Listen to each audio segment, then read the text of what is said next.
It's the weekend edition of the show. Thank you so much for joining us on Morning Brief. I'm Jeffrey Uzama. Of course, I have this. Let me say like Bukola, my dependable allies. Bukola on my left and Kayode on my extreme left. Did you use that word extreme end? Well, you could, actually. It works. Well, end is extreme. Yeah. I know what I said because people used to mix it up. So there's this thing in Nigeria we do.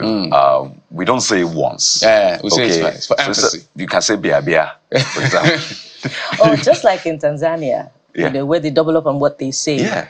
Piki. Chuku. Things like that. We found it in Kenya as well. Once is not enough. You do it twice. You get it. Why do it once when you can do it twice? Welcome to the show. We're live in Lagos, Nigeria's commercial capital. I'm Kayode Okikelu.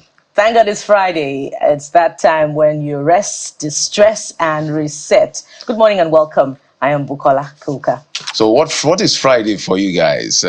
Friday for some people is time to unwind. Others is time to continue the hustle. Others is time to slow down a bit. Others is time to reflect. What exactly is it for you? That's a very good question, Jeffrey. Ladies first. Well, it's everything in that mix. Slow down, reflect, rest. Well, unfortunately for some of us, we're back here again on Saturday. Fortunately. You've been tormenting us with that line every day. Okay. Our jobs. Fortunately for some of us, we're back again on Saturday morning. But it's a good time to reflect. Speaking of which, we're reflecting this morning on the plan by Nigerian telecommunications companies to increase tariff. And it's worth talking about, really, because since the liberalization of the sector, it has spoken to what is possible, with other ramifications of national life. Either it's the power sector, or it's agriculture, or it's information and telecommunication systems for revolutionizing how we do things in our ministries and parastatals. The fact that everyone has a telephone and can reach every other person, within seconds, speaks to possibilities and, it has provided some form of stability. But the question is, what is the nature of the service? What is the efficiency of the service that it's bringing, to Nigerians? Time and again, people speak about the marked difference of the service offered by Nigerian telecommunications companies compared with what is obtainable in other parts of the world. Drop calls, you're calling and, it stops ringing because suddenly you're out of service. Internet services are less than dependable. WhatsApp calls always reconnecting. You subscribe to the internet and, for days you're unable to access your internet. I wonder if that's, the manner of service that you also experience with your own subscriber. These are some of the issues. And, time and again, they've been brought to the superintending officials of the Ministry of Telecommunications. And the explanation that is put forward is such that, the infrastructure is not there. They've not been upgraded. The question is, why are the companies not investing in infrastructure? Now, this round of increase that is being put forward, yes, their services are also denominated in dollars, and we all know the realities of some of these products or equipment that they use for their service and their cost. But we should also be looking into that space because of developments, in the oil sector, guys.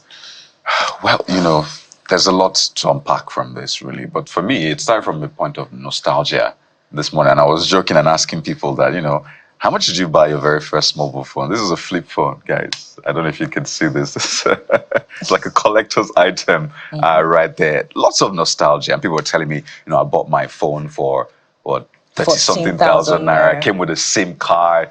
And, it just brought a lot of memories, particularly because we're coming from Nitel, which was for a few. I mean, the subscribers for Nitel was just maybe hundreds of thousands or less. And then it came to a time where it was democratized. So everybody could carry their phones in their pockets. And people had, those cases.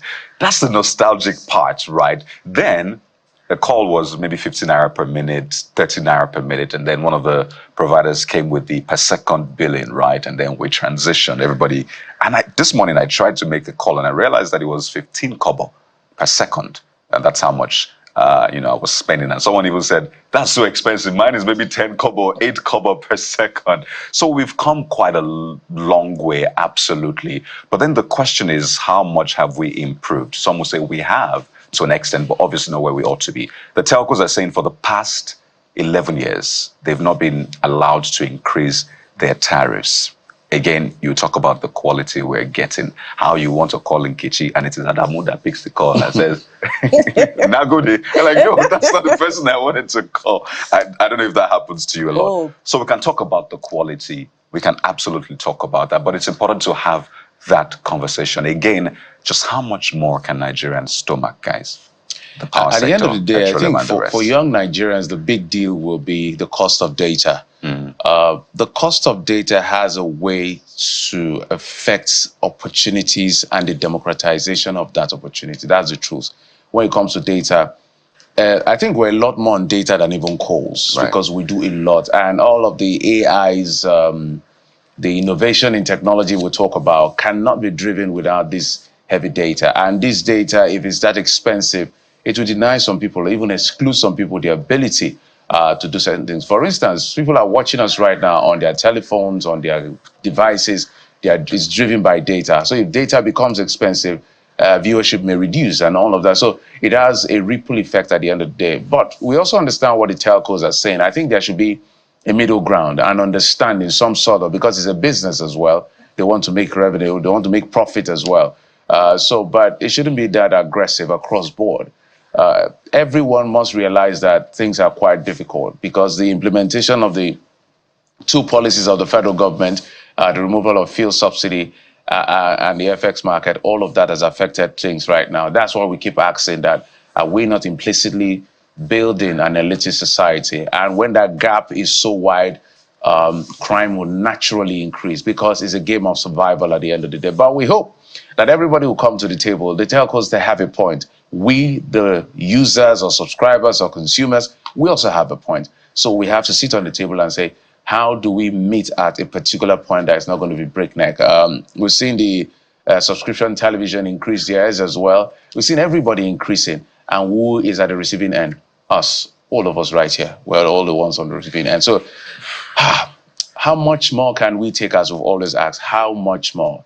And I think it's almost very obnoxious sometimes to hear people say, oh, Nigeria buys the cheapest fuel. And my question is, if we buy the cheapest fuel, exactly what is the crime if Providence has provided? If we use the cheapest data, what is the crime if that's what Providence has provided? So it's really neither here nor there.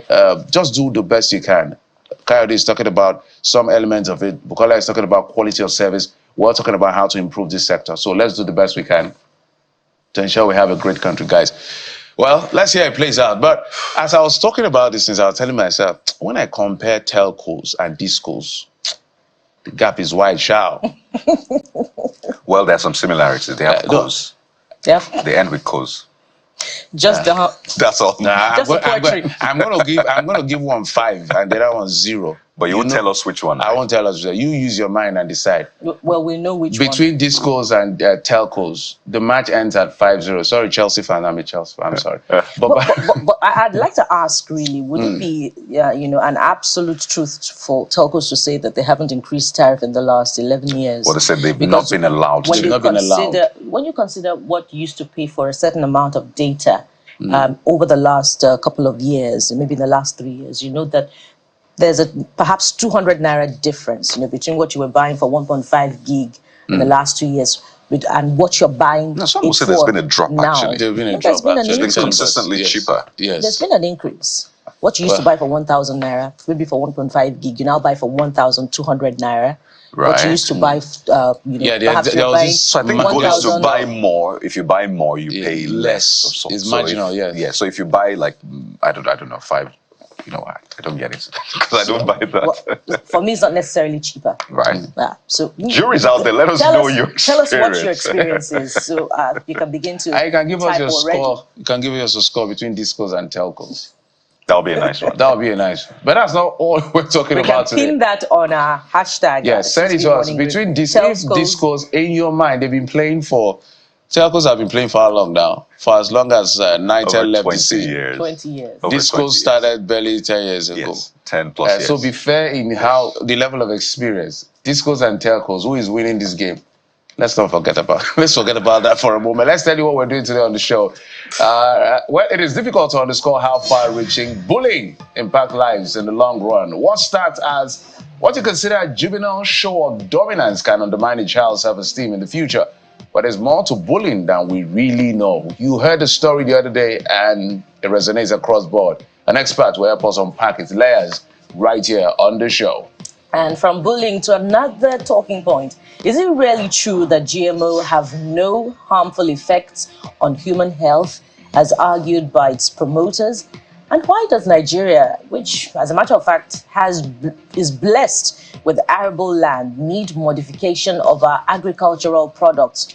We continue from where we stopped yesterday. This time, an expert who believes a future with GMO foods is a dangerous one will be our guest. Oh, that's going to be a very interesting one. Plus, we meet, not just meet, we chat with a gentleman who's had a very unique life transforming experience that opened up a vista of grace. Yes, we let the cat out of the bag already. Right? And that experience he has deployed in repositioning the perception of reggae music in Africa. The legendary Buchi is here with a simple message. Yes, your guess is as good as mine. It is well, no matter what it is. Exactly. So the legend joins us. It's going to be a big show today. It's a Friday edition of the show. But don't forget, it's a community show. Get to your X. Post on X, CTV Morning Brief. And of course... Get to your what, Jeffrey? Get to your X. Okay. Not your ex. Not your ex. Social media X. I didn't even know that came out of my mouth. Okay. Get to your ex, Well, guys. I shouldn't be sitting close to Bukola. Guys, don't go there. But you know, trust Candice, things like that don't escape his notice. No, So- that's what you said. Get to No, your ex. Yeah, get to your ex. That's what I said. Get to your ex, as Jeffrey said. Get to your social media handle on X. Is that clear enough? CTV Morning Brief. And send us your messages and your thoughts as well. But don't forget, we are also on WhatsApp. The WhatsApp number will scroll. That's it. All right. Messages and videos only, no calls. That's how you can reach all of us, especially Bukola, with all the messages right here on the Friday edition of the show. So let's have a great time together, guys.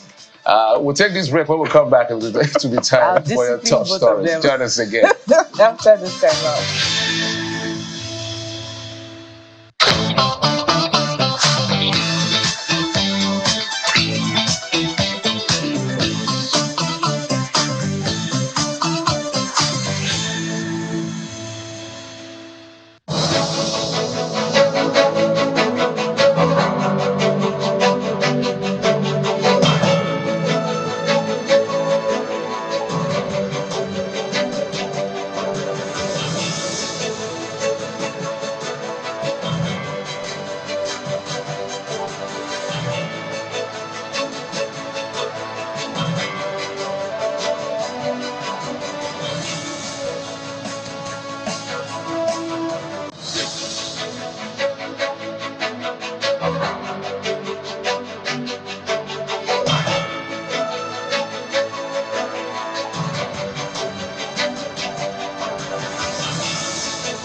Top on the brief this morning. Who knows? Your help may come in handy for the federal government. It's in search of 109 inmates from Suleja Correctional Center who are now at large. A late-night storm accompanied by heavy rains brought down part of the facility's fence in the Niger State city, creating room for 119 inmates to escape.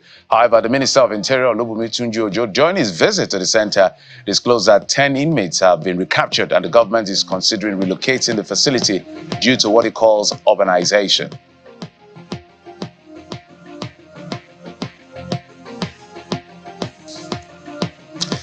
Well, as you may know, the president is out of the country in faraway Netherlands, where he's met with the country's Prime Minister, Mark Rutte, engaging him on Nigeria's potential and readiness to do business. President Tinubu told his host at a private residence at The Hague that Nigeria is well positioned to power the clean energy future of Europe and the world with its high-grade lithium deposit.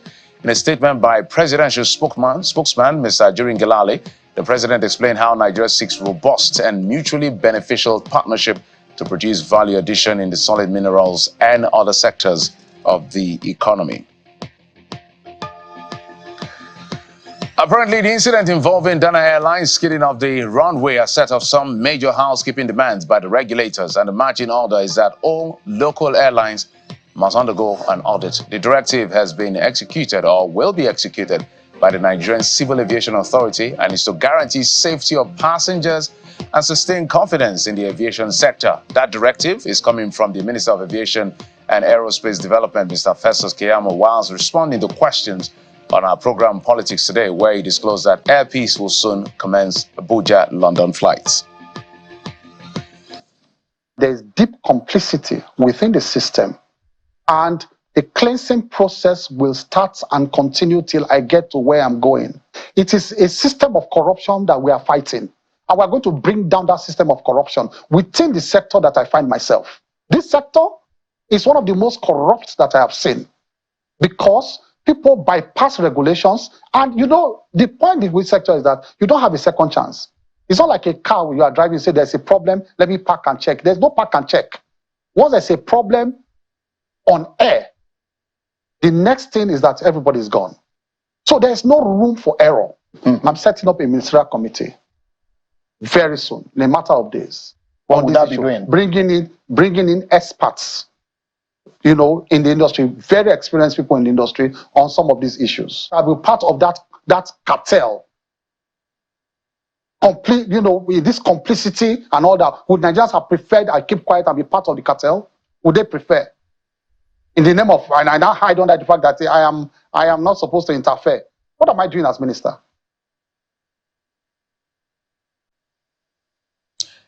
Those are questions he's asking. Meanwhile, the governor of Akwa Ibom State, Pastor Omoyena, who was also on the program, says the state-owned Ibom Air abides by standard aviation operation practice, ensuring all checks are conducted before a flight. Pastor Omoyena, who was reacting to an incident involving the airline maintenance, that safety is taken seriously and procedures are adhered to on Ibom Air. The governor did highlight some of the future plan of the airlines and also raised out his achievement in the last 7 months. Let's now talk politics. The former deputy governor of Ondo State, Agbola Ajayi, will be squaring up against his successor, now incumbent governor Lucky Ayedatiwa, the polls in November after winning the PDP governorship primary at the International Culture and Event Center in Akure. Mr. Ajayi was deputy to late Rotimi Akeredolu, who was declared winner of the indirect primary of the People's Democratic Party. He polled a total of 264 votes to beat his closest contender, Kolade Akinjo, who scored 157, and Sola Ebisemi, who came third with 99 votes out of the 619 valid votes cast. Mr. Ajayi left the APC after a fallout with his principal in 2021 and was deputy governor between February 2017 and February 2021. Marvel John scored 09 votes. 09 votes. By virtue of the results, Ajayi Alfred Agbola, having scored the highest number of votes, is hereby declared the winner of this primary and hereby declared the candidate of the People's Democratic Party for the November 2024 election, and is hereby returned as the candidate. Nobody is complaining and no gunshots. I thank you for the process, sir. And let me also commend the national leadership of our party for putting in place a transparent process to get to this level. That's the difference between the PDP and other political parties in Nigeria and Africa. But let me say this to all our party members. No victor, no victors. All of us are winners, and it's a victory for democracy. I'll try my best. I'll do everything to say that every agreed members are reconciled so that we can cruise to the victory together. So the picture is getting clearer as how things will pan out in November in Ondo politics. That's the governorship election. Let's get to the courts, where the proceedings in the money laundering trial of former governor of Ekiti State, Ayodele Fayose, could not hold due to the absence of the Judge Justice Chukwujeku Aneke of the Federal High Court in Lagos. The trial judge was said to be away on an official assignment, prompting the adjournment of the case to July the 1st, 2024. For continuation of trial, Mr. Fayose is being prosecuted by the Economic and Financial Crimes Commission, EFCC, for an alleged 6.9 billion naira fraud and money laundering after he was first arraigned on October 22nd, 2018. On the international scene, an American official says Ukraine has begun using long-range ballistic missiles against Russia that were secretly provided by the United States. The weapons, which arrived this April, were sent as part of a previous U.S. support package, and they were not announced publicly to maintain Ukraine's operational security, according to the U.S. official.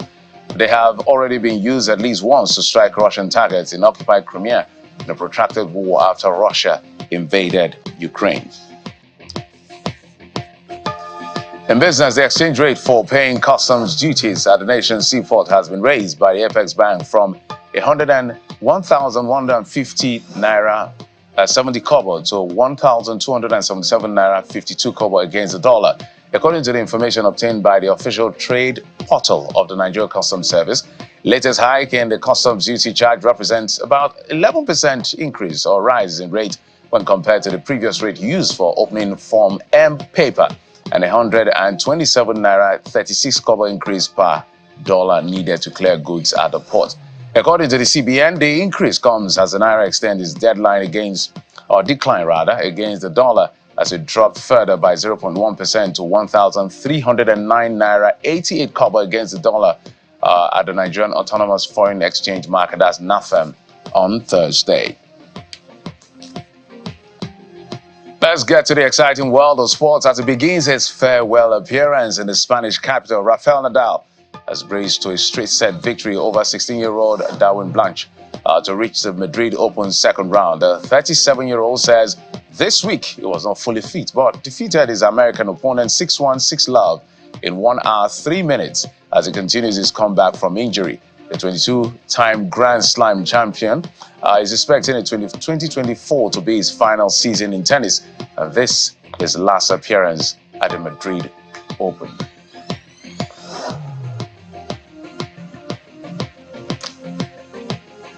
Well, with the exit of Nadal, it's going to be an era coming to an end. Well, who is going to take that spot? Because we see different people at different times exactly. But Coyote joins me now. Those are the stories we've been tracking, by the way, in the last 24 hours and just this morning as well. Coyote joins me now as we bring you the things you've been saying. Quite interesting things you reeled out there. It's quite interesting, I should say, what's playing out in Ondo State. So what you have now for the PDP, a former deputy governor, for the APC, former deputy governor. That's Zenith Labour Party, brother to a former governor. So it looks like this thing's just rotating that. Like a lot of governor. There you go, Jeffrey. Yeah. But let's start with one of the biggest stories, really, and that's the rain-induced prison break at the prison, or the now correctional facility, more appropriately, in Suleja. And well, first, let's hear what the Minister of Interior had to say about it. Then we'll hear what you have to say about it. There was a breach of the outer wall of this facility, and some of the inmates, escaped. And of course, we've been able to retrieve, get about 10 back out of the 119. So we have 109 at large, and the manhunt is presently ongoing. We will do everything humanly possible to make sure that everyone is brought back. That's number one. And number two also is that we've also looked at the cause of the matter, because we must make sure that this does not happen again. And how can we prevent this? Obviously, we can see the walls are actually old, and unfortunately, there are certain responsibilities that we must take, and but the most important thing is we'll do everything possible to restore sanity, to ensure that this does not happen in any other facility. And also, the president has also always been talking about urbanization eating into our correctional centers, and this is a clear testimony. You can look at the environment; it shows that we need to relocate a lot of our correctional. There was a So that's the Minister of Interior, Olubunmi Tunji-Ojo, speaking about that. Yeah. But let's now hear what you have to say. And this Yeah. one is some sort of poetry and sarcasm mixed together. Mayor of Enugu _ on X has this to say, Nigeria. That's how this post starts on X. Anyways, that rainstorm was unexpected. And maybe the fences were never inspected. But who would inspect it anyway? I like the word play. Yeah. But those are questions anyway. Real questions, because Questions. how strong or weak will that fence be for rains to pull it down? Yeah. Goodness, come on. We need to review these things. Like, okay, Not Your Kev says, wow, how are they going to rearrest them again? Because I don't think that's possible. They've rearrested 10 out of 119. So we have 109 to go. Let's hope they can find them. Definitely. School to Niger is this next one. Says, another action movie in Nigeria. That's how this user captions it. You wonder why? It says, what this user believes, nobody will be held accountable for this embarrassing event. Just press release with a mixture of rhetorics, which I assure you. Oh, I see that with I assure you. I don't, did the minister say anything about assure? I'm not sure. I don't know what I said. So maybe the lingo has changed. Yeah, you know, they always say they assure you they're on top of the matter. Yeah. Those are normal things that people in government say. Okay, let's take this one from Narrow Scope. Says, natural occurrence extricate inmates before seeing through their conviction. This is preventable, but our government will unheed the perpetrating element before it's completely mad. Wow. And just That one more grammar on is this. Definitely. Deforo Studio says he or she can't believe that rainstorm did all that damage to the fence. So those inmates must have been freaking out with the opportunity right in front of them like that. So this raises a couple of issues, Jeffrey. First, overcrowding. Yes. Because we understand that that particular facility should not have been holding as much people as it was holding. So overcrowding. And one, awaiting trial inmates. Just how many of them were awaiting trial? That's been... That's offense. I mean, look at that. So it also raises questions about who is meant to... It's a correctional facility. It's meant to be one of the most secure. So things like perimeter fencing, infrastructure, even CCTVs should be a given rather, but that's what you look at that. Just look at those pictures. That's the state of our prison. It's embarrassing and shameful. We call it correctional center, but this is actually prison. This is not correct. This is not correct in any shape, form, or I don't know. It's not correct in any way. If you get inside, then you will know that it's really a sad story for a lot of people. I know they've committed a crime, but the Constitution also protects their rights to, some kind of humanity. Sure. The situation is not palatable in some of these places, and it's quite sad to see this. Let's move on to other ones now. The telcos now moving to raise their tariff. Can you have it? Oh, yes. We started off with that, walking you through how far we have come. But now the telcos say for the past 11 years, they've not been allowed to increase the tariff. Some people are contesting that. But the original JN has the first comment on this on the morning brief. And take a look at what the original JN says on X. Says, well, they have to pay their staff and things are getting expensive worldwide. It's as short as that for this user.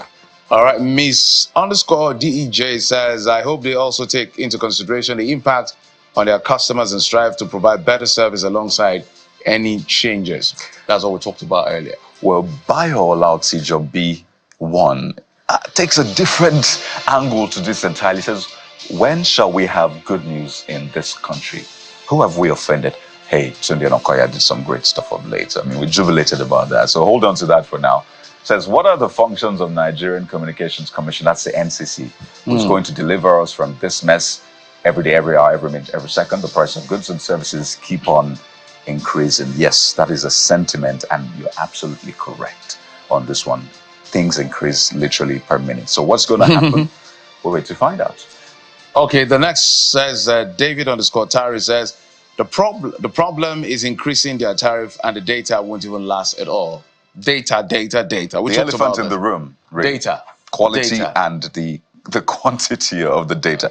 Data. Final take on this is from King Legacy 50. Says, already interactions are low on all social media platforms due to data prices.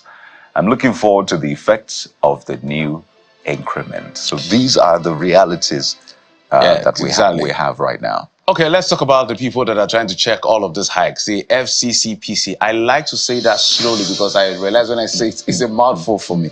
Consumer protection just works. Yes. So to review fresh hike of DSTV, GOTV, and I'm sure they'll be reaching out to the telcos as well pretty soon. Adewale Damilare says this is more than necessary. They can't just be pushing everything to us without checks. We actually asked the FCCPC head last time about the telcos plans figures, and he said at that point he didn't have anything on his table regarding that. But I bet you he has now, so we'll be getting the FCCPC to speak to that. Exactly. Brian Omar, still on the GoTV, DSTV price increment, says, what's there to review? Dollar is trading at 1,300 Naira today. They charge Nigerians in Naira, but buy programs licenses in dollars. You expect them to maintain the same Naira price when dollar has almost doubled since Tinubu came in? Okay, so that's an argument for these providers. Bolaji MFR says they should ensure pay-per-view policy is implemented. The one they milk from us is enough. Okay, I just wanted to be sure that's what I was reading before I go and say what they did not say. At the end of the day, there's a couple more trends to go. First is the fire scare at the local airport, the Lagos airport, and well, thankfully that was curbed, and eventually we saw some action taken regarding that. So that's also happening. I see someone saying, hopefully the Nigerian administration steps up airport infrastructure that has shown clear signs of deterioration over the years. And I imagine you're talking about the incident we saw play out recently with Dana flights. And it was scary to hear what happened with, I think, Ibom. Yes, Dr. Joe Abba shared his experience that just before the flight took off, an engineer, against all odds, actually knocked on the door of the aircraft saying, you cannot take off. And that's a good thing. Fantastic. And I mean, this is also, we're also looking forward to, finding that engineer and thanking him, really. Yeah, people will say he's doing his job. Actually appreciate it because the governor talked to, he was on the show yesterday on PoliticsToday, and he did say they ensure procedures and checks and all of that. So thank God the engineer stepped up and did his job as he ought to. So those are bright spots. Those are good news we can celebrate because we as a people, we're actually great, definitely. Well, do we have time for more? Well, okay. We can never have time, really, Jeffrey, because there's a lot we can take. But maybe we'll just take. Okay. So we understand that, but we saw this news. People are reacting. Okay, people are reacting to the fact that the Lagos State governor is increasing the minimum wage from 35 to 70. That's a 100% increase. Beautiful. So, Mr. Governor, well, this is congratulations to the workers. This is a good time for the governor to come and share with us. Jeffrey, why are you smiling? Come on, you're not a civil servant. No, I'm happy for them. I'm happy for them. I'm happy that the cleaner will go home instead of with 35 or 30, he's not going home with 70, so he can plan better or reach out to his, or do better for his family. Yeah. That means there will be consequential adjustment across all levels. That's what it means at the end of the day. But we don't know if that's going to be the case. Mr. Governor, maybe it's time to come on the show. As you know, you had promised. When we did the Someone Will Speak from, he said he wants to come on the show. Jeffrey, you're not a civil servant. Yeah, no. Let's come and talk about all of this. So, Mr. Governor, how this will work. Right? Mr. Governor, we're inviting you yet again to come and talk about all of this and more. And this is a call to other governors. Let's ensure that we help the people. It's very tough times. I know market women are listening. So when next go to the market, they say, well, Someone has increased yours. So pepper is now 500 naira per. All right, that's all we can say. We have a lot of big conversation for you. The first has to do with the bullying in schools. We also talk about the GMO debate we started yesterday. Yeah. An advocate for GMO was on the show. Well, those who are against GMO will be on the show today, and we'll talk with the legend Buchi. All of this packed on a Friday morning, right here on the Morning Brief. I'll bring out all of that to you after this break. Join us again. Stay with us.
Welcome back to the Morning Brief on Channels Television, and we're starting off with that very sensitive subject following that video that went viral on X a few days ago showing, that rather violent situation. And, it causes us to reflect yet again about bullying, the nature of bullies. It is said that they're unperturbed about anxiety, they're not pro-social. So how do we not raise bullies? And, we say in these parts that it takes a village to raise a child. So when children begin to display such antisocial behavior, it causes us to ask if the village is performing its collective responsibility of raising a child responsibly. So joining us to have that conversation, we have Mrs. Leila Fowler Amber. She's a member, Board of Governors, Association of Private Educators in Nigeria, APEN. You're welcome to the program, ma'am. Thank you. We'll also have joining us Mabel Okiriafo. She's a developmental psychologist. Welcome to the program. Thank you. I'm going to start from what seems appropriate. I went to a boarding school myself, and I was bullied. I recall I was also bullied in primary school, and the situations are different. In primary school, I went to a private primary school. in secondary school, I went to a public secondary school. One would think that, bullying abounds in public schools, but we're now seeing it more in private schools, considering the events of the last few years. So what's the scale of, this event in private schools, and why are private schools not seemingly now, with caution, not a safe haven for children as we expect them to be? Once again, good morning, and my thoughts are especially with the family in Abuja. And I want to say that bullying requires a comprehensive approach. And I think it's unfair to say that it happens mainly in private schools. The ecosystem has very, very similar systems that they have to follow. So you have to judge by an individual school. There's certain guidelines that have to be put in place by a school. Most importantly is every school must have a common ethos when it comes to safeguarding. So it's important to say that schools should be judged individually. If schools follow policies they're supposed to follow, we won't see this.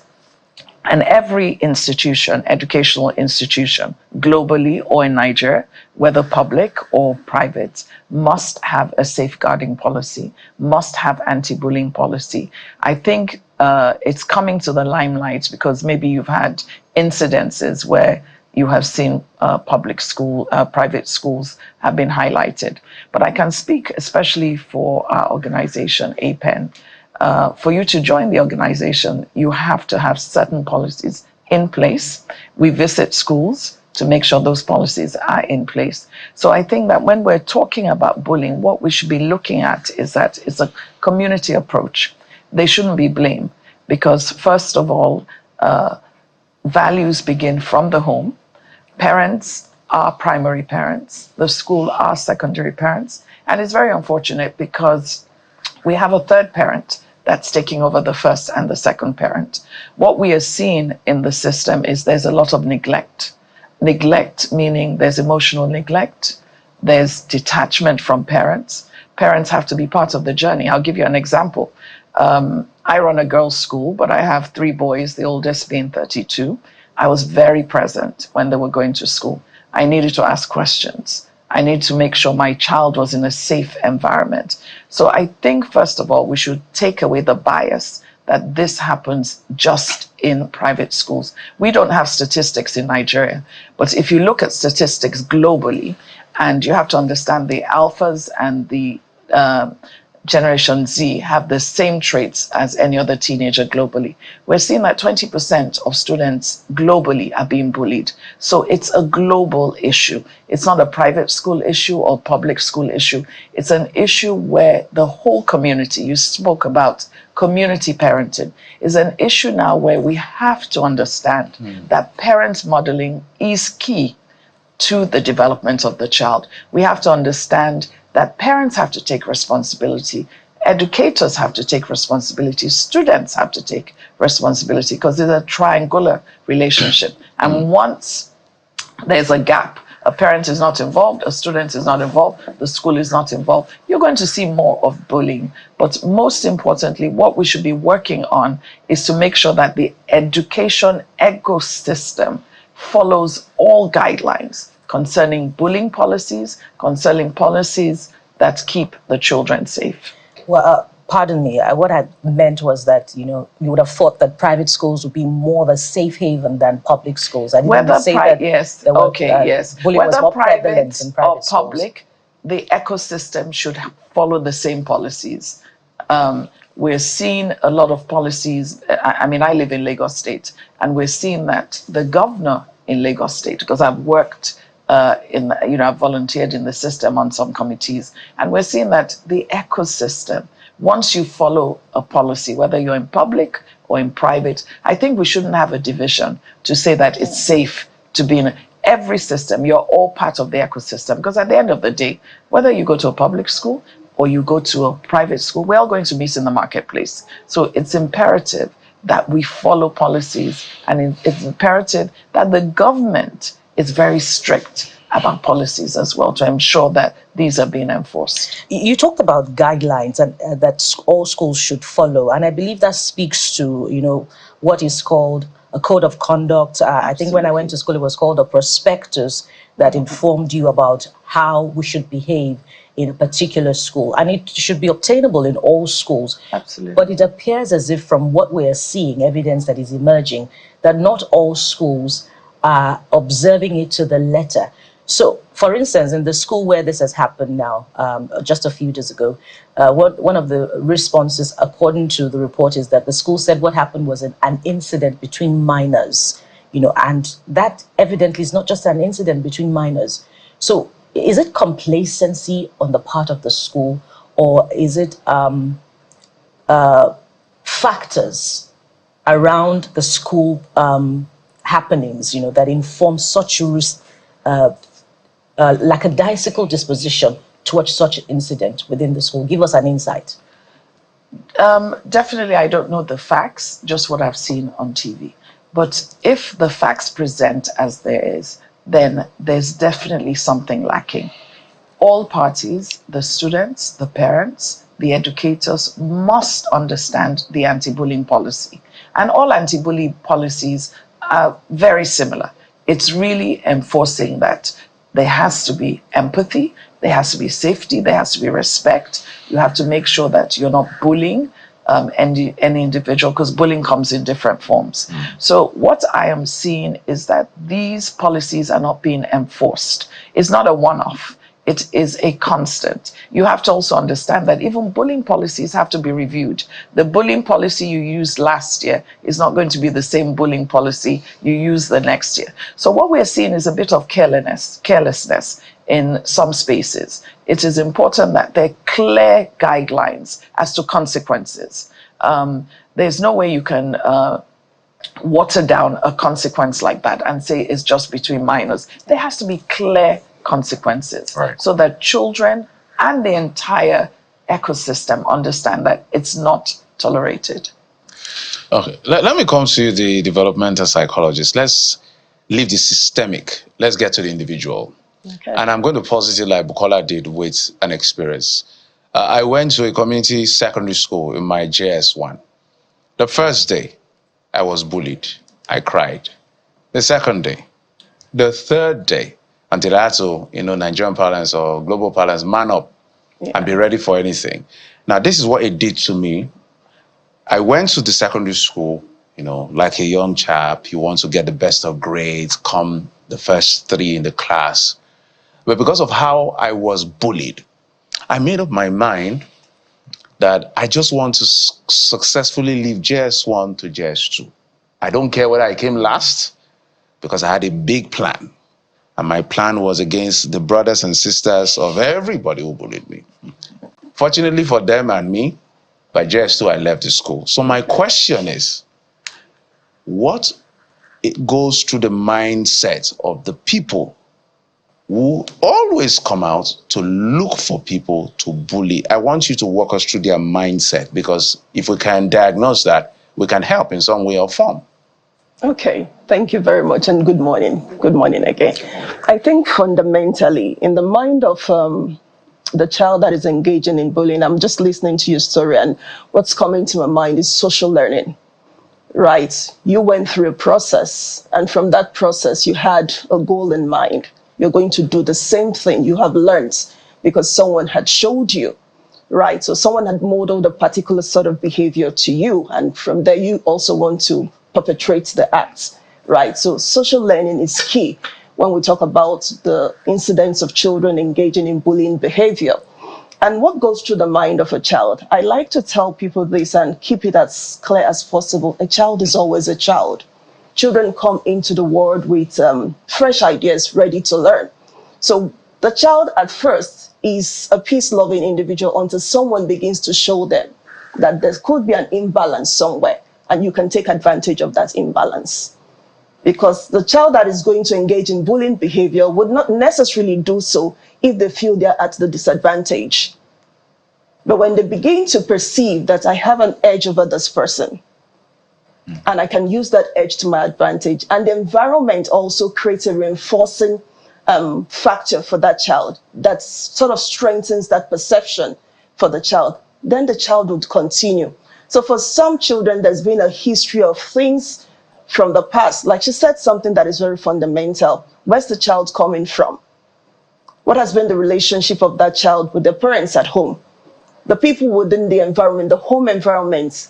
Has this child also been exposed to violence? In the mind of this child, is bullying the other person the equation, the balancing factor when there's an imbalance in the system, when there's a problem, when there's an issue to be resolved? If I feel insecure, do I have to be overbearing to make my points, to get my point across to you? Do I have to wield my physical strengths, my other abilities, my clique? Because when you talk about bullying, it's not just physical now. Sometimes people use their social capital, right? We have a clique of people, we have a clique of friends that we're the popular ones. So if I feel insecure in myself and I want to gain balance, I want to gain strength, I want to have the euphoria of power, I'm going to use my social capital, I'm going to use my strength, I'm going to use my words, I'm going to use my fist at you. So in the mind of that child, the child is trying to find a place of security where they are in control. The bullying child wants to be in control. They want to find a standing where they can also assert themselves. And I always tell people, the person that is engaging in bullying also has a need for help. Because oftentimes we look at a bullying situation and everybody wants to hit and let the hammer fall on the person that's engaged in the bullying. But look back at the history of this child. This child was not born a bully.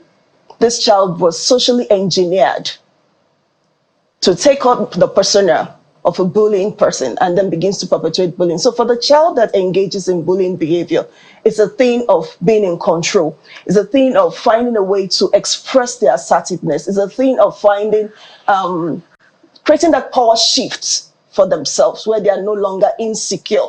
So they find strength, they find power when they are able to exercise themselves through such acts of bullying. So pretty much. For the record, I didn't bully anyone anyway. Because you left the school. I left the school, perhaps. You probably would have. So naturally, everybody was looking at me. Did you bully anyone? I didn't bully anyone, but I was bullied naturally. Yeah. And I was slapped in school. I couldn't see I think it was my left eye for a few days. I'd carry plaster on my face. Well, it got me the attention of the ladies anyway. So it was a good one. But that aside, I see a common thread in what you're saying, and I think it's the elephant in the room, which I want us to just address frontally. Okay. Parenting, right? There are different moving parts, I should say. We're trying to handle school management, anti-bullying policy, the psychology of the bully, and the rest. But parenting, I don't know if we were to give it a percentage, it would definitely be more than other moving parts in this. So let's speak frontally to parenting.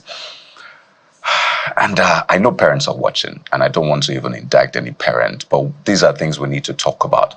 How are we missing it when it comes to parenting? And I think both of you can speak on this. How are we missing it when it comes to parenting children such that they don't become bullies? Okay. It's a tough one, so anybody can just speak. Okay, then. So I think when it comes to parenting, if I would do the percentage stuff, and it's not to blame anyone. It's just for us, when things like this happen, there are learning opportunities. Where did I get it wrong? What do I need to do differently with my child? What should I start doing? So I would say 60-20-20. 60 to parenting, because like you said, the parents are the first call. Your child is going to be with you in the early formative years. What are you doing in that period? So we have what you call, so parents are very familiar when you talk about developmental milestones. Okay, so you talk about sitting, all of those physical things that you would see, but there's also something called psychosocial development, where children learn to grow into their sense of identity. So the parenting process is supposed to be available to help that child to have that solidification of the persona, their self-identity. Because a lot of times the person that is being bullied, sometimes if you look deep down, because I looked at that video severally. At first, I said, oh, this should be a senior and a junior. And then I was shocked. They said they were both classmates. And for the life of me, I just couldn't come to terms with whatever has happened to this child that has made her susceptible to take such hitting from a friend. What is the education that they've told her, they've given her at home? Was it a situation of if someone slaps your right cheek, turn to the left cheek? Right. So what is the education we give our children at home? What is the support system? Right. So right from infancy, children need to have they need to have that idea that they are in a safe and loving environment. They're secure. Right, in terms of safeguarding, they need to have trust in the people around them. And when it comes to trying out things, taking initiative, having that sense of autonomy, parents play a huge role in sort of speaking to their children, having them gain that sense of self and trying to connect. A lot of times we want to connect with our children when they're all grown, but you connect with your children when they're very young. So I know there's a lot of things going on with double income families, where mother and father have to be out of the home. But we say also that it's not in terms of the quantity of time you have to spend with your child. It's a quality. Do you take time to find out what is going on in the lives of your children?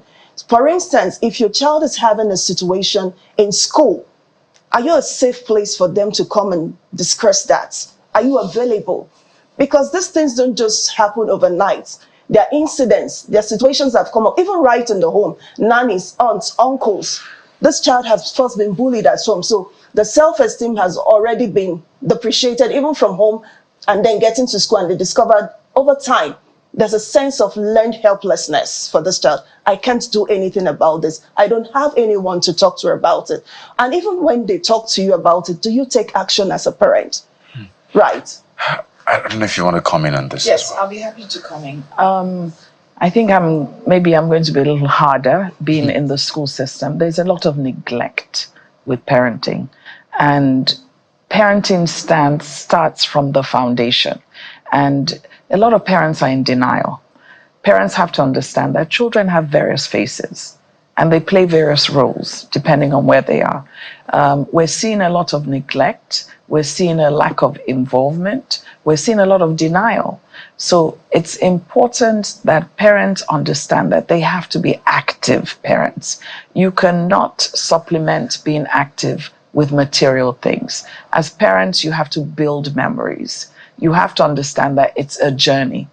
It's a journey whereby you also have to understand that you're the psychologists, have identified that the emotional part of a brain does not even fuse till a child is 26. So children need guidance. You cannot leave them alone. And parents have to be extremely present to understand that they're the ones determining the journey of the child, not the school. So they have to determine. When my boys were in school, I said to the school, I don't believe in changing schools. We're going to get this right. But I had to be active. I had to make sure that at the end, what was my objective? I think a lot of parents are not looking at what the goal, the objectives are, understanding that there's no perfect child. There will be loopholes around, but you have to stand as that person that guides the child. And you also have to understand that there's a very holistic approach to parenting, which means you can't do it alone. It's an entire community. And what we're seeing a breakdown in family. Things happen. Sometimes there'll be single families, nothing wrong with that. But we also understand that we have to, in that case, make sure that the communities that can help in ensuring that at the end of the day, this individual contributes positive to society. So I think parents have to have a look at how we're parenting. And most importantly, I must add, we're Nigerians, we're Africans. Our culture helps in setting boundaries. I think a lot of us have become so westernized, and in the process of being westernized comes with westernized problems that our societies cannot handle. We don't have the manpower to deal with drug rehab. Sure. We don't have the manpower to deal with other things that are going on in society. So it's important that we understand, we embrace our culture because it promotes respect, it promotes empathy. And in the process, what we're seeing is that because of the lack of parenting, we're seeing children that have adapted the spirit of apathy. They don't show emotions. They've become very hard. And that does not represent who we are as a people. So we have a lot of work to do in that regard. Absolutely. Not just parents, everyone that happens to be around a child. You've spoken to that. I want us to speak to the psychology of the bullied now. I'll try and touch on my experience a little bit. In primary school, it was a private school, and so it was just, around my peers. So I responded. I can't remember the entire situation because I was rather young. But after I fought back, I was never bullied again. But it was a different scenario in secondary school because those who bullied me in secondary school were principalities who were much older than me. So I had to endure it until I couldn't endure it anymore. That's a long story. So how should the bullied respond? And I have Namtira's image in my head now. She just sat and took it. Yeah. And the reason this question is important is because as parents, we're not always going to be where our children are. A lot of times we have to turn our backs and just pray that the hand of God is upon them. So how should the bullied respond? So I think first thing, let's take and that's for both of you. Let's take a cue from what you said. What happened in the primary school? When you resisted, it stopped. That's one level. Even though that shouldn't be the first option available to you. The first thing would be to report it. Right, children should know that they can report it. And the idea of us saying the victim of bullying sort of disempowers, right? So you want the child to understand that in this situation, you're being bullied and it's not acceptable. So for the child that is being bullied, that is enduring a bullying situation, first and foremost, you must be able to report it. I always tell young people, I also have children, when they were very young to they had situations, as little as subtle things as friends speaking on nice things to them, and they come back to them and I say, no, you need to go back. When your friend says this, you have to be able to respond this way. So you have to have a sense of identity of who you are and be able to refuse to be bullied, right? Not necessarily going physical. And the first thing, understanding that you are a person that is worth respecting. You are a person that that has a right to be in the same space as a person that is trying to bully you. And you must know what the procedures are in your school.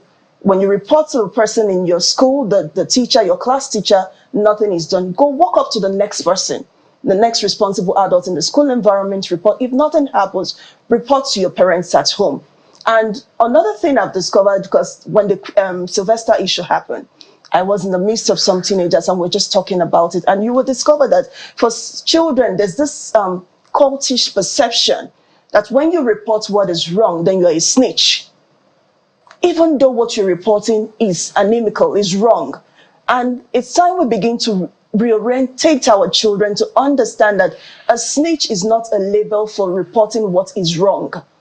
Right. You need to turn that around, because then you also have, apart from the person that is being bullied, you have people standing by to observe the incidents occurring, and nobody is going to report.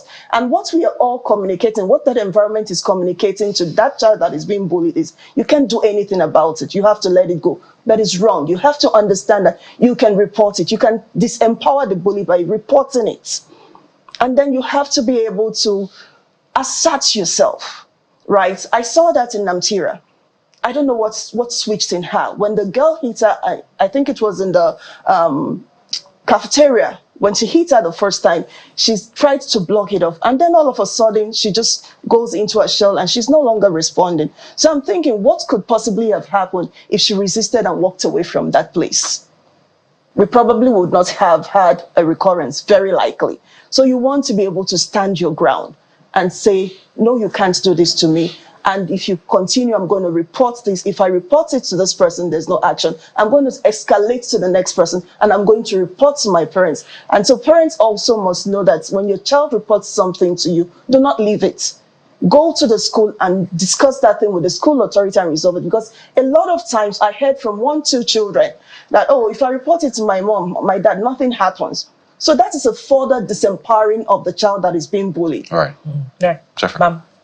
I totally agree with you, but I have an approach meaning that if the culture of the school does not entertain reporting, then the victim will always be bullied.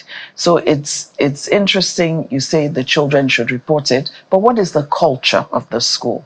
Does it empower people to report such things as bullying. So my approach is that it's a learning approach. When things like this happen, all of us in the ecosystem should revisit our policies. We should empower our children to be in an environment where they're able to report. We say that Nasira was calm, but none of us know what was going on in the background. Not even in her mind. We don't know what the external environment looked like. We don't know if there was somebody pointing something.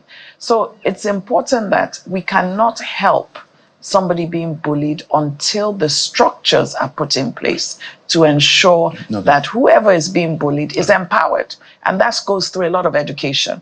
Parents must be educated on the policies. The children must be educated. The educators must be educated. Even the presence of educators. I didn't see a lot of teachers around. People must be in the environment. We must stress that the safety of the children is the ethos of every school. And that means that children must be guided, children must be supervised at all times. We're totally out of time, but just to chip this in, any of you could answer. There's an element we seem to miss, the audacity of that incident. The audacity here means somebody's filming. Yes. Recording. These are young children filming bullying. That is dangerous.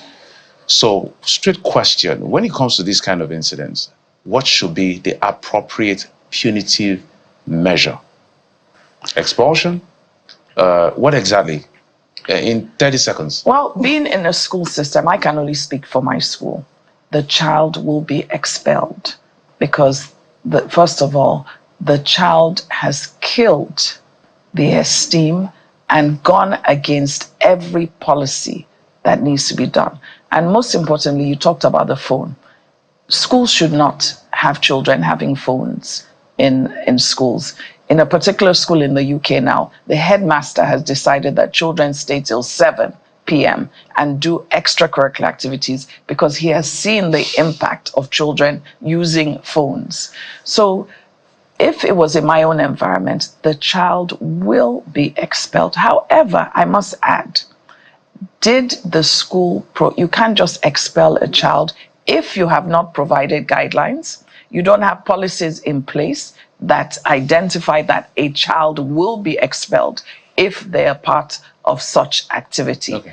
Yes. Just a quick one. We're totally out of time. Yeah, so I may not toe the line of expulsion because these are children that are growing, but there must be that policy, that guidelines, that the children must be part of the signing in process.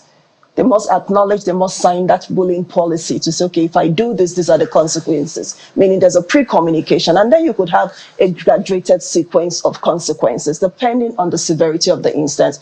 But more importantly, we want to also be mindful of what is going on with the child. So even if we're going to give punishments and consequences, we must also look at rehabilitating the mind of that child so that they don't keep on perpetrating the bullying acts.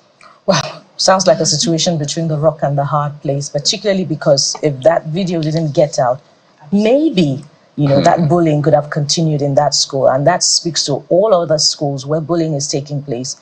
Administrators there must reflect and look at their structures, as you have said. We want to thank you very much, guests, for coming on the program today. Mrs. Leila Fowler Amba, Member, Board of Governors, Association of Private Educators of Nigeria. Thank you so much, ma'am, for your time and your contribution. Also want to thank you very much, Ms. Mabel Okiria, for developmental psychologist. We have profited from your sound counsel. Thank you so for much having me. Thank you. for time on the program. Thank you. And that's it on this segment. We're up next to another one. We're continuing with that debate on the value of GMOs or otherwise of genetically modified organisms in Nigeria. So stay with us. We'll be right back.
just before you take that meal, you might want to have a sit down, listen to this conversation. We're talking about GMOs. Well, we're breaking it down to the category of food, genetically modified plants, seeds, and the rest. Yesterday, we had a conversation with a professor who spoke in favor of GMOs and essentially gave his own insights from science into this. But this morning, we're given a balance to it, and we're being joined by Professor Christopher Amwa. He's Executive Director, Center for Food Safety and Agricultural Research, CEFSA. Is right here with us in our Lagos studio. Good morning, Prof. Welcome to the Morning Brief. Good morning. Let's get right into it. We have a lot to cover. So it's been said, and this is a basic, that at some point, everybody has had some GMO anyway. So why are you raising issues now when some meal, some fruit? The Prof yesterday gave the example of banana. That the original banana has seeds in it, but what we're eating right now does not have that seed. So let's start from there. It has been said that we've all had some GMO. So what's the point? First and foremost, let's clarify the difference between GMO and hybridization. Good. So naturally, in the natural environment, plants, crops hybridize. It's a natural process, an environmental process. So the confusion the Prof, I guess, must have been infusing is the confusion of mixing up hybridization and genetic modification. Hybridization happens in the natural, either through the natural evolutionary process or by farmers, breeders, who align with the natural processes to aid the crops, the plants, to hybridize. And that could be the reason you see some of these plants over the years changing in their nature. Now, the argument that everyone must have eaten GMO at some point in time, so why are we raising the alarm now, is untenable. Clearly, when I was growing up, several years back, some of these ailments that we see today were not here. Question is, where are they coming from? Perhaps from those modifications. Because essentially, everyone is what he or she eats. This mass of body didn't just come in a day. It came from the process of biochemical change of the food I ate into the tissue, the anatomy that you can see now. So, I give you a classic example. If it is true that everyone must have eaten GMO at a point in time, that explains clearly why we should interrogate the impact of GMOs, because they have been around and we have seen some consequences. And that's why we're asking questions. And I think everybody who eats food should ask those questions. And people should stop demonizing or criminalizing those who ask questions. Because we see a movement, a trend that seeks to take absolute control of the human person to the extent that you give me something to eat and I don't have any right to even question what I'm eating. That's unfair. The Prof said yesterday, because I asked him, either me or one of my colleagues, I did ask, I said, look, the future, as far as GMO is concerned, I said, look, his argument is there's no scientifically proven data that shows that GMO cause cancer and all of that. So is this a question of scientific scholarship imbroglio, or there is actually something that we can look at and say, this supports these facts? Both ends are tenable. You see, scientifically, there are hundreds of, I'm a scientist. I'm a professor of bioinorganic chemistry. And there are hundreds, tons of scientific publications proven in established journals, proving the relationship, negative of course, of the impact of GMOs on human or animal health. Because some of the studies are done on animals, and some are observatory, some are meta-studies, something we call meta-analysis. So when you take a population and you look at the impact of the certain kind of thing they've been ingesting, and you can draw up inferences. So there are tons of reports on that. Then secondly, you say, this is food. This is food. There's something naturally, everybody knows, it's called food poisoning. If you ate something, some pudding, or you ate something about 8 hours ago, and then your system begins to respond, you don't need me to go to the laboratory to tell you that you should find out what is causing that. And we have seen, there is a very popular report by Professor Arlini in Italy, who demonstrated how they ingest feeding rats Because, in animal studies, we look at those species that have similarities with the humans, and rats are like that. Now, these things cause testicular tumors. They caused cancers in those rats. Genetically modified maize was fed those animals, and it caused cancers. And again, in science, we are also looking at the food chain. We've interrogated the food chain. There is this group of chemicals. I'm traditionally a chemist, moved into bioinorganic chemistry and into experimental medicine. Now, we have observed that, for example, a chemical, a herbicide known as atrazine, which was very fondly used around our environments, was causing a change of sex in amphibians, in frogs, in waters. Because when farmers apply these things, the crops that we eat are produced by plants that are known as vascular plants. That means they uptake, they have vasculature, like we have veins and arteries in our bodies. So when these things are applied, and these genetically modified organisms come with herbicides, pesticides, because, mind you, it's the same companies that are producing both. The companies like Monsanto, sorry to call the name, a company that was producing herbicides suddenly transformed into producing GMOs. Now, we have also seen the process of genetic modification incorporates some herbicides. That's why you have like a popular market name herbicide that is very popular across Africa. In Nigeria, is very popular. From Benue, where I come from and I work, I see a lot of farmers use it. Go to the market, it's everywhere. Now, that chemical, that herbicide is called Roundup. And that herbicide is incorporated in the modification of some of those crops that are pushed to the market for commercial planting. They are called RR soy or RR maize or Roundup ready. That means these crops can withstand Roundup. That occasions farmers to apply Roundup at liberty to the fields. Because before now, let me give you a story. Before now, this company that was producing this chemical, this herbicide, was selling, and the major markets were here in Africa. But something happened because of the something we call scientifically phytotoxicity.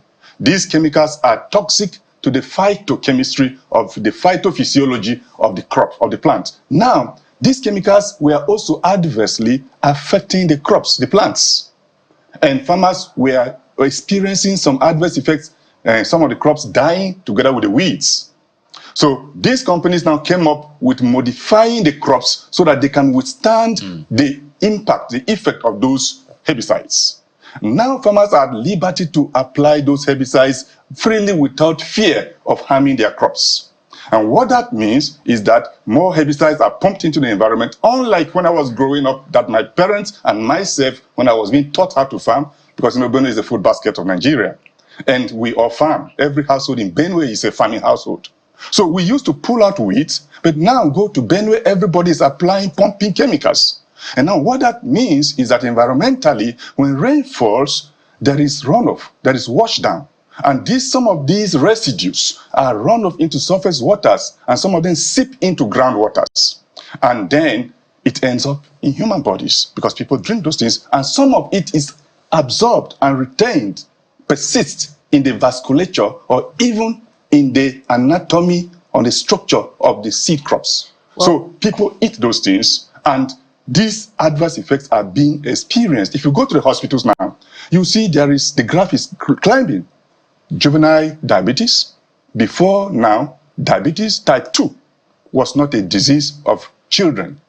Before now, hypertension was not a disease of children, but it's rampant now. Where is it coming from? Our guest yesterday did justify the application of those herbicides to, some GMO crops that are resistant to it. I can't remember in the exact same words that he used now. I'd have loved you to respond to that. But more importantly, you are talking about the emergence of certain diseases that we didn't have before. Yeah. And that was, formed part of the crux of our conversation yesterday.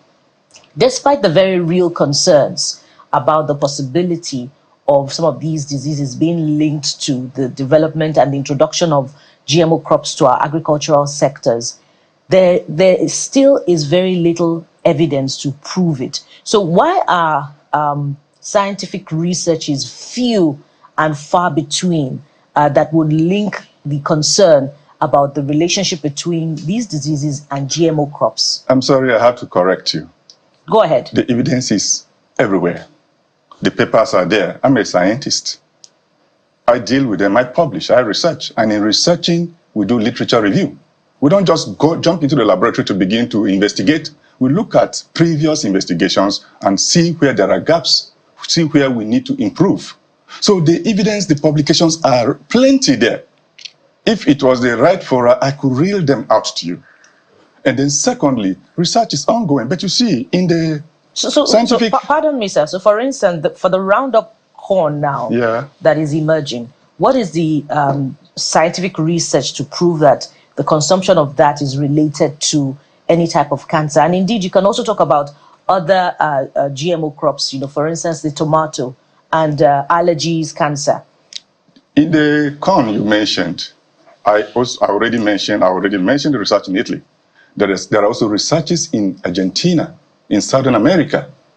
Now, this research proved directly that these things have a direct link with cancers. Now, there is also many researches with respect to some of these ingredients, some of these chemicals, some of these processes that are used in genetic modification. I just mentioned one to you. Now, you insert pesticides. These are chemicals which we know traditionally that are toxic. We know them as toxic. But let me say this. You see, there is this argument that this particular, for example, Telecom maize that is released for commercial planting in Nigeria, where is the research? There are two factors that work against research. Number one, we, the researchers, are asking the federal government authorities, because we are patriotic, where is the research that proved that this thing is safe before you approved it for commercial proliferation? So, you see, let's not put the cart before the horse. That research, first of all, should be done by the one who is introducing it to prove to the consumer, because we're talking consumer protection now, to prove to the consumer that this thing is safe. Now, they are saying, yes, it is safe, but you see, the second issue is that the proprietary companies that are pushing these organisms say that these are trade secrets. We can't reveal them to you. They are trade secrets. Really? Yeah, that's what they say all over the world. They say the research that proves that yes, because number one, I need a sample of this Telecom maize. Right now, I have not accessed it until I will surreptitiously go and disguise as a farmer to go and collect it where they are distributing them. Then I will go and run them. But before I run them, people would have, people would have started consuming them. So the first thing to do scientifically is for the agency regulating this to demand for this information from the manufacturer, because these are patented seeds. These are patented technology. Somebody worked on them. So this agency ought to have requested for this. That's first. Secondly, this agency ought to have made this report, this information available to Nigerian consumers. Wow.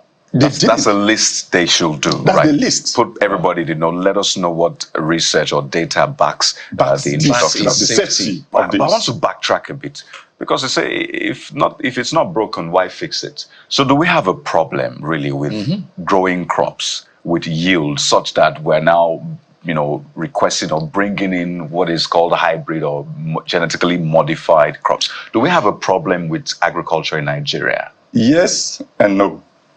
I like that question. I reiterate, I come from Benue State, the food basket of Nigeria. Over the years, beginning from around 2009, something unique began to happen in this country and in some African countries. Food production centers began to be attacked in the name of banditry, insurgency, or whatsoever. Now, automatically, that impinged on yields because farmers are killed. If you'll observe, it's not the people in the commercial centers that have been attacked. Rarely are they attacked. It is the farmers. And this prompts up the possibility of a hidden agenda that is being unrolled. Now, you observe that farmers are killed, farmers are being chased out of their farming areas, and automatically, what would you expect the next harvest season? The farms are not tended. The quote and unquote the cattle come in, eat what was planted. Now, that is the yes of the problem with our food production system or food supply system. And recently, Mangu, local government in Plateau, was attacked, and that affected maize production. And during that period was when Teller maize was released. I mean, does that, we are not speaking, we're not stating absolutes, but we are trying to pinpoint dots that anyone who cares will begin to try to connect them. It's just a deductive reasoning thing. Yes. Now, the next challenge is, food production has gone low. That's one. And there is this talk about climate change. There is something about climate change that is said to affect food production. It's not just food production it affects. But I'd like to clarify that climate has ever been changing from evolution. Climate has never been a static phenomenon. Climate change has always been with us. And that is also part of what synergistically informs evolution. Species, according to what we learned in traditional biology, species evolve over time. And these are the attributes, these are the inputs that inform evolution. But now, that in a way affects food production. But I think, and from empirical observations we have on the field, for example, when you have 800,000 farmers in Benue State living in IDP camps for 8 to 10 years, wouldn't that affect food production, considering that Benue was and has been a major feeder to the Nigerian food supply system? The same thing happens to Plateau, Nasarawa, Taraba, Jigawa. You know about the Hadejia Basin? Now, interestingly, we think that these are issues that could be handled, not to go and begin to bring higher yielding crops to introduce that will promote monocropping and affect negatively the natural agroecology, the diversification of crops and plants. But before we go on, there is also something I'd like us to look at. You see, in this context, we are discussing about food scarcity, food shortages, and higher yield. Also comes an analogous context or concept of food sovereignty. He who controls your food controls your life. Yeah, Prof, I was coming there. Okay. I was coming there. And you're going to land on that thought because I remember a doctor, one of our friends called Aproko doctor. He said that I'm going to posit two things to ask my question. First, he said, the whole idea of breakfast is the most important meal is not from doctors. It's from a cereal company advertising. Yeah. President Bola Tinubu during the high-level meeting on counterterrorism, I would read the words he used in that meeting. Look at the illegal mining that plagues so many of our nations today. Those who think illegal mining has no connection with financing terrorism are sorely mistaken. The international community has both the moral and legal obligation to help this cause because it is external finance, talking about foreign money. Now, I posited these two to say that, are you suggesting, by your last thought, that this is another form of economic neocolonialism? Absolutely. You see, number one, the seeds that we traditionally use are not patented. I plant, I harvest, I reserve some, I replant the next season. But here is a new hegemony that is coming, and we need, as patriotic Nigerians, we need to educate ourselves that, first of all, this high yield, we have results in the field as scientists, that these so-called touted high yields are not reproducible. That means you plant and you get 8 tons per hectare this year, this planting season. Next season, you cannot replant that for 2 reasons. Firstly, the company that owns the patent will forbid you from doing that. We've seen it happen in India. I'm sorry, so you cannot keep them, dry them, and No. The licensing forbids that. The licensing forbids that. That means you are tethered to the producer of those seeds, that every season you go back to buy them. And you know what that means? I don't need to overflog it. It means... the natural question on our minds, is the government aware of all this? I think that's what we can end on that. We don't think government is not aware of all this in absolute terms. That is why this education is needful. But we now have a biotechnology agency, if government is aware of all of these dangers. Let me tell you something about research. That biotechnology agency is a research agency, a regulatory agency. There is something in research that we call conflict of interest. You must have heard or read about it. Yeah, we know about it. Now, there's something very important, very, very important with research, which is called funding. Right. He who funds research determines the outcome of the research. Now, if you look at systematically, it's a sin song. It's taken for granted that ASU and federal government always have altercations. Right. Over what? Funding. Funding. So research has been systematically underfunded or not funded, and now exposing us researchers to those people who have the money to fund. Wow. And there is no free funding anywhere. He who pays the piper dictates the tune. Absolutely. Prof, this has been a very interesting one. Clearly not the end of the conversation, but we have to anchor at this point. Wow. Professor Christopher Amwa, Executive Director, Center for Food Safety and Agricultural Research. Thank you for your thoughts, and we'll keep at this. Thank you very much. I think it just made us, we're not thinking. Well, there you have it. We need to go to break now. When we return, we'll turn our attention to something to remind us that it is well. While we are fighting, doing all of this, we need to always tell ourselves that it is well. The legendary Buchi is in the building. Stay with us. In the midst of all this, there is safety for the righteous. For they that dwell in the secret place of the Most. I mean, we couldn't help it. Yeah. I mean, you can't hear that kind of tune and be sitting. Amazing. Oh, let's take our seats. Let's sit. Yeah. Well, it doesn't need any introduction. Now I see guess. that there are broadcasters who should be on stage. The legendary Buchi is right here with us. Good to see you, sir. Thank you. Awesome. Good to be here. Good to see you. It's been a long time. I think the last time I saw you was in Port Harcourt. CC Johnson concerts and all of that. Do you remember all of this? Oh boy, it's been a journey. Yes, but it has been a journey. It's been a journey. You're not even sure where to start at this point. Yeah, I don't even know. Well, I saw you a few seconds ago on the screen. So you're here with us, and welcome to the program. We must welcome you. This is your first time on the morning brief. So Thank you. Yes, indeed. But some of us have known your story, but maybe not everybody know your story. One of the most compelling things about you is not just your sound; it's the story that drives your sound.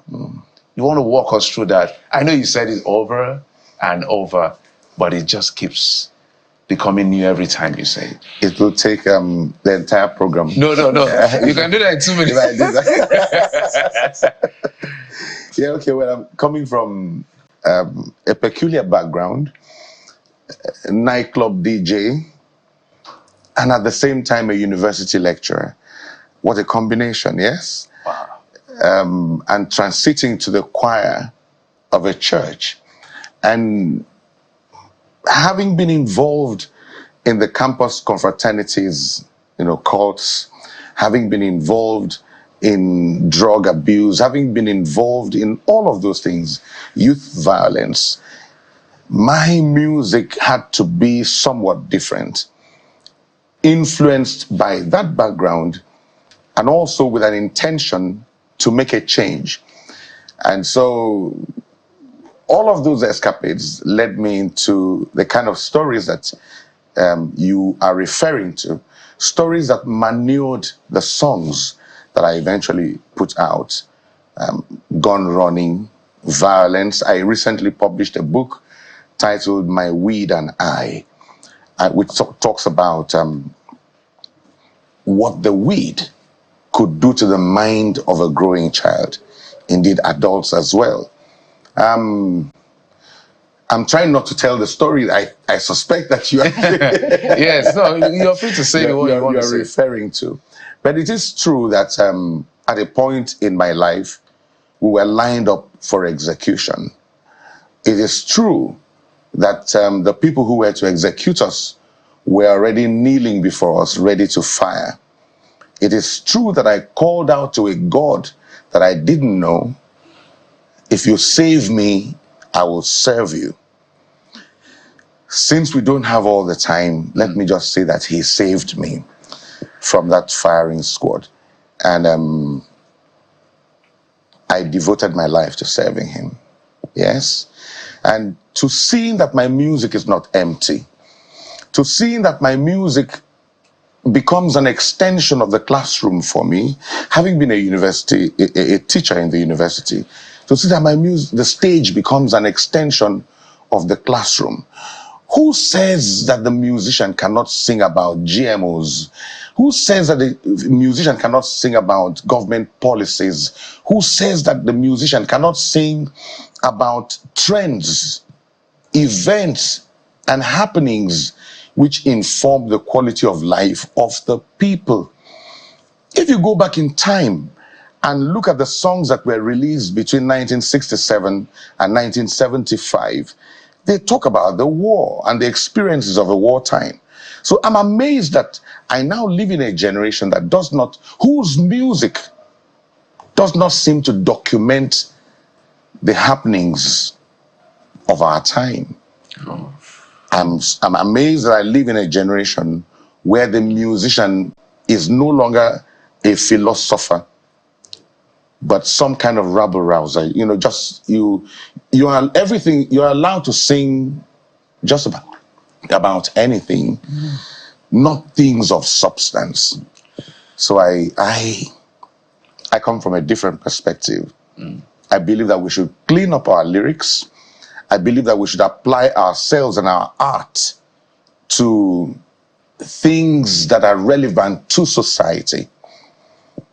I do not think that gainful discussions should be had by serious minds alone. And by serious minds, the musician is a serious mind as well. Yeah?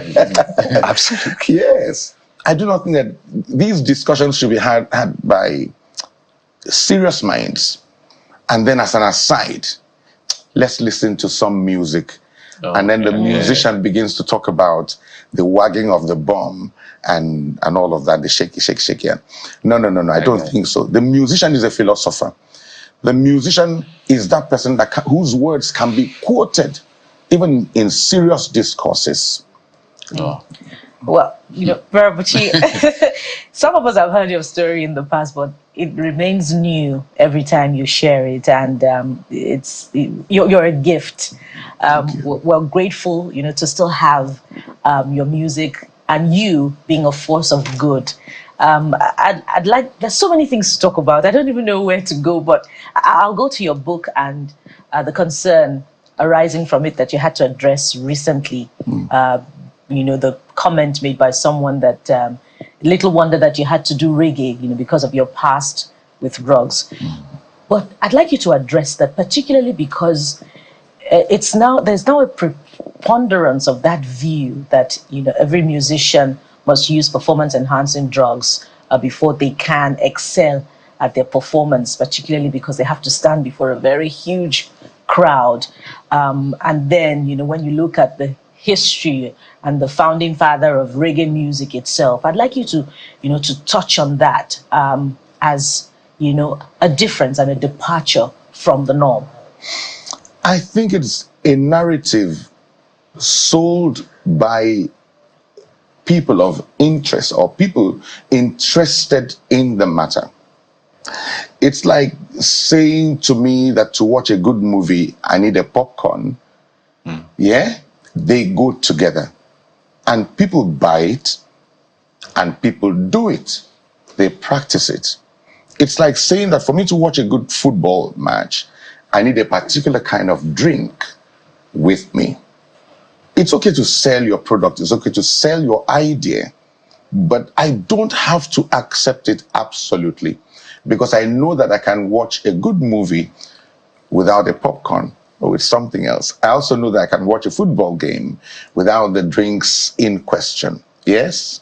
In the same way, there is no relationship between reggae music and the weed. There is no relationship. Bob Marley, if that's who you refer to as a founding father, was not the founding father of reggae music. Reggae music was before Bob Marley came. Yes, it began from Africa. It's a sound that was taken from Africa into the plantations, and it began as ska and grew into root rock reggae, rubber dub, dancehall, and it evolved over time to what we have today.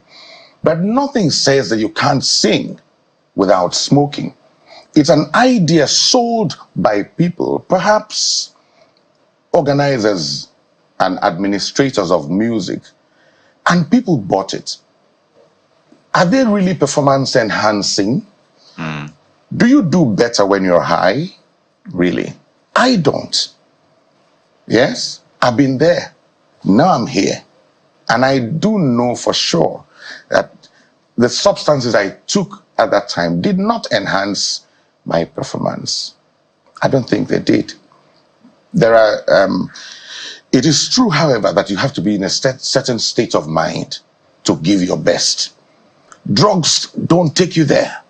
There's so many other things that can take you there. Deep thinking can take you there. Concern for what you are singing about can take you there. Get you impassioned in such a way that you are not just singing, but you bring some kind of advocacy into your performance. For me, the Holy Spirit takes me there also. I can pray myself into that place where I say to myself, I'm here on a mission. I'm not just singing. And when I'm there and I have that consciousness, my performance would be different. So performance enhancing drugs, no. Those things just destroy the mind. I mean, you put it quite succinctly, and we're still going to get to hear you or your performance play for our viewers. But, this conversation can go all the way to the fact that all of the biggest musicians in Nigeria today, you'll have seen them at some point using different substance or drinks and the rest, and they're still the biggest. And it looks like there is actually a demand for that. So supply is one thing, but some supply will never thrive if there is no demand for it. So their music is being streamed. They have more followers than even maybe some gospel artists put together, and I'm not even trying to trash it. It's just a reality. Brands go for them. By the way, brands that you say, they're responsible brands and all that, they say no to this, or at their events or at their activations, those are the people they bring in. And I can go on and on. We can go deeper into this. So maybe, I don't know if it's sometimes a lost battle. If you look at it as, okay, this is what it is. There's really nothing much we can do because we've been at this for as long as I can remember, yet it looks like it is getting worse. I don't think it's a lost battle. Even if you are losing the battle, you must keep fighting. Because it could be your child tomorrow.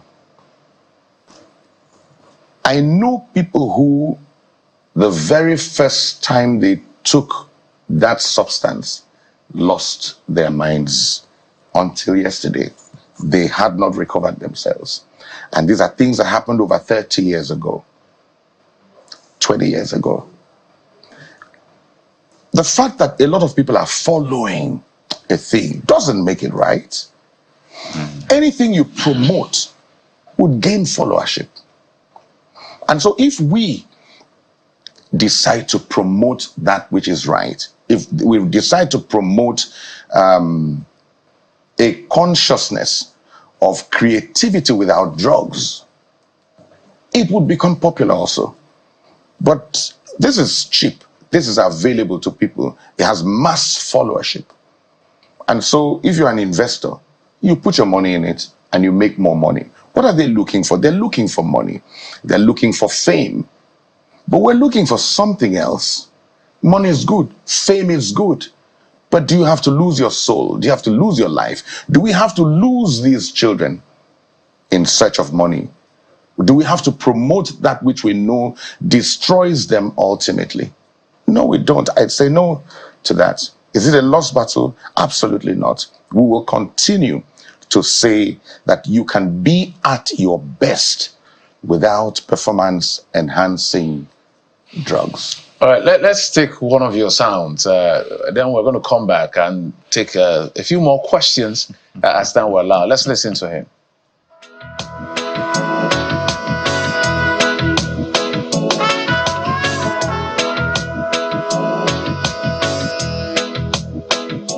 Oh, nah.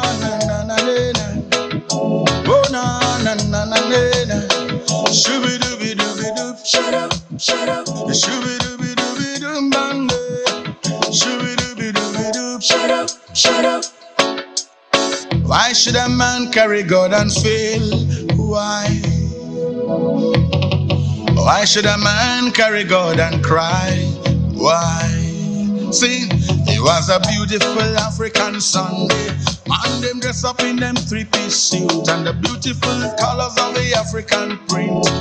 I was glad when they said to me, come if we go into the house of God on that Sunday morning. It was a Sunday morning. Jubilation in my heart as I joined the congregation. Oh, what a revelation when the preacher man flow. Lovely song. Why is the title? Buchi, I have two questions. I want to pack it in one. But permit me. One, tell us about this song. What inspired this song? And for as long as I've known you, you've been like this. You never grow old. I don't know what else. In a few weeks, I'll invite you to my 60th birthday. Yes, you want to be 60? I'll be 60 in a few weeks, and I'll invite you. I'll be glad to come. Yes, of course. We'll do some skanking in that place. Success is not as much a mystery as failure is for a child of God. Why should a man carry God and fail? If you say God can do all things, if you say that God created everything, if you say it's God who promotes, and you say that God lives in you, why then should you fail? Why should a man carry God and fail? It's a song that I put out, of course, by the inspiration of the Spirit, to prick the mind of us who say that we are Christians, that we are God carriers. Are there things we're not doing right? Have we blown up religion over the truth? Are we celebrating religion, going to church, coming back, and not thinking about measuring the results in our lives? Why should a man carry God and fear? Why should a man carry God and fail? So it's a song that talks about, the truth versus religion. The truth is that we're totally out of time. We'll take two more questions. Take Bukola and then we can round up. Okay. If you can 30 seconds, because they're on us. They're literally on us. Yeah, so we're spending time saying they're on us. But if you can answer this in 1 minute, over time, things have changed in the music industry. Things have progressed. But there's also been the entry of new sounds, development of old sounds into new. Do you feel a sense of loneliness in the world of reggae music as against, these other sounds? Time is short. I'm raring to go. I need to answer your question. I have a whole lot. No, I'm not lonely here. When I listen to a lot of songs they play today, I hear reggae. I hear that they have taken reggae to what they call African... Afrobeat. It's pure reggae music. Listen to it. Tell them. Yes, it's pure reggae. It's dancehall, which explains why you find inputs of patois here and there, that Jamaican influence. It's reggae music. I hear them singing. No, I'm not lonely here. And by the way, there are so many people who love and listen to reggae music as I know it. Yes, as we know it. No. Lonely? No. We need to sing with you. I mean, you don't get to share the stage with Buchi. We're totally out of time. I'm not singing my favorite, Mama. So which do we do? So we can sing along with you. Let's honor the lady. She's chosen Mama. The gospel is not for Sunday morning alone. Each and every day that the Lord has made, we are going to give thanks and praise to the Lord. Almighty Father, Papa never tire. Holy Pa blessing him, Lord, I give I bikini and plenty dollar. Hey, Papa never tire, make we give him the praise. My Lord, I'm singing, Mama. Oh, Mama. Oh, Nyewanyile. Anamasia. Hey, Mama Jesus. Oh, yeah, The legendary. I have a question. Give me the answer. I have a question. Please give me the answer. I have a question. Give me the answer. Tell me the one who make you fat and nice. Jesus. Tell me the one who make you fresh and young. Jesus. Tell me the one who make you prosperous. Jesus. Ready, we ready, and gone, me gone. Come on, everybody, make me give him the praise. Mama. And I'm a singing. Mama. Lord, I'm saying. Mama. Oh, yeah, why? We're totally out of time, Buchi. The legendary Buchi and his new band. And his new band. Yeah. Thank you so much for coming on the program. And Jeffrey. So, thank you for watching. I'm Jeffrey Zama. We'll be back next week. Have a wonderful weekend. I am Bukola Coca. Trust me, the show is over. Sunrise Daily is next, but we are here. Bye-bye. Bye-bye. Bye.